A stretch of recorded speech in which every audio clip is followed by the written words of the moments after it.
कहानी बदली हुई सास।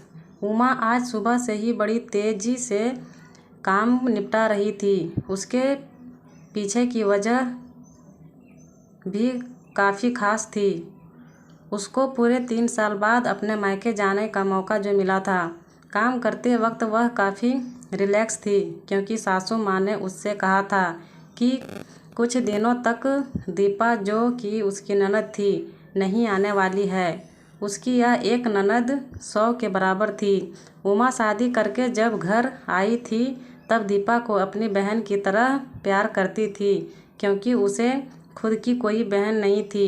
लेकिन कुछ ही हफ्तों में ही उसे ये पता चल गया था कि उसकी ननद किसी जेलर से कम नहीं है। हालांकि दीपा का ब्याह हो चुका था, लेकिन उसे अपने ससुराल वालों की किसी भी प्रकार की चिंता नहीं थी। उसे जब जी करता था वह अपने मायके चली आती और मायके वालों पर अपना हुक्म चलाती, खासकर अपनी भाभी पर।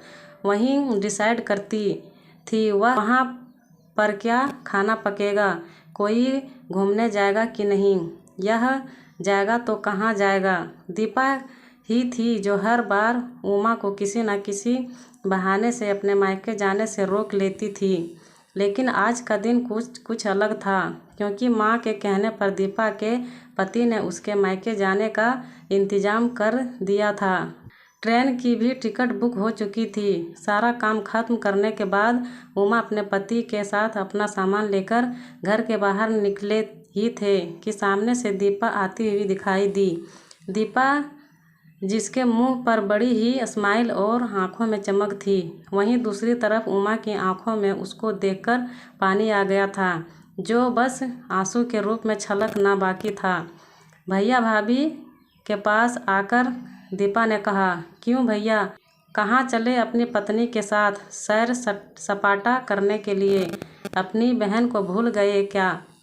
दीपा ने कहा, कहीं सैर सपाटा करने नहीं, तुम्हारी भाभी के मायके छोड़ने जा रहा हूँ। अच्छा, मैं आ गई और भाभी जाएगी क्या? आपकी पत्नी को मेरा आना यहाँ पसंद नहीं है। दीपा ने भाई भाभी को टोंट मारते हुए कहा। मन में उदासी और आंखों में नमी लिए उमा पलटकर घर के अंदर जाने लगी, क्योंकि उसने मान लिया था कि इस बार भी दीपा की वजह से उसके मायके जाना कैंसिल हो जाएगा। क्योंकि तभी सामने से उसकी सास आई और बोली, तुम दोनों अभी तक रेलवे स्टेशन नहीं गए क्या? गाड़ी के पीछे दौड़ते हुए जाओगे? दीपा बीच में टपकते हुए बोली, यह क्या कह रही हो माँ? मैं आई हूँ और आप भाभी को मायके भेज रही हो? क्या आप सबको मैं इतनी खटकने लगी हूँ? माँ ने दीपा को डांटते हुए कहा, तेरा क्या है बेटा?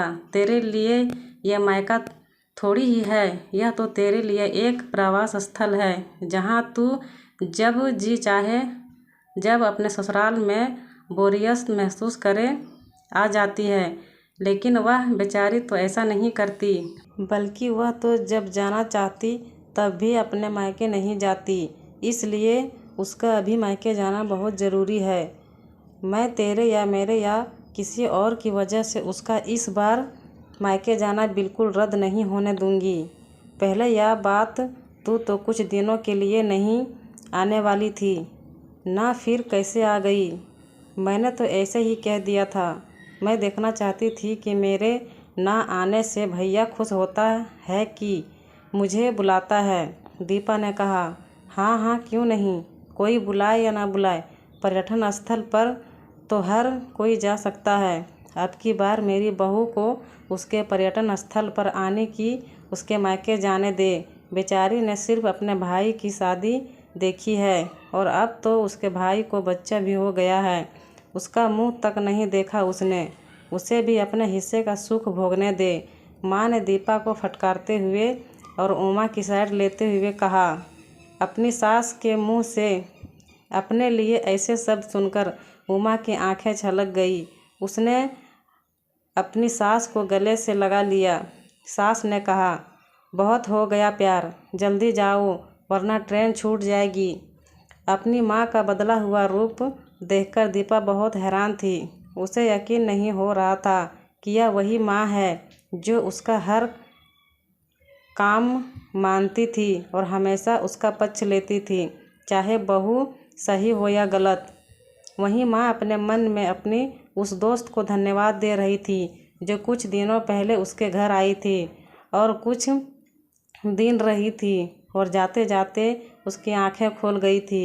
सहेली ने उन्हें बताया था कि वह अपनी बेटी का मुंह छोड़ दे, वरना अपने बहू और बेटे के मन में अपनी इज्जत खो देगी। बिना सोचे समझे, बिना अच्छे बुरे का विचार किए हुए फैसला सिर्फ अपनी बेटी के हिसाब से लेना सही नहीं है।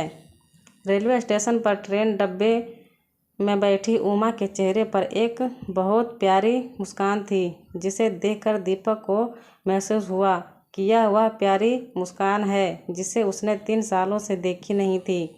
सही तो है, मायका महिलाओं के लिए पर्यटन स्थल ही तो होता है जहां वह अपने ससुराल की सारी चिंताएं, टेंशन भूल कर कुछ दिन आराम से रह सकती है।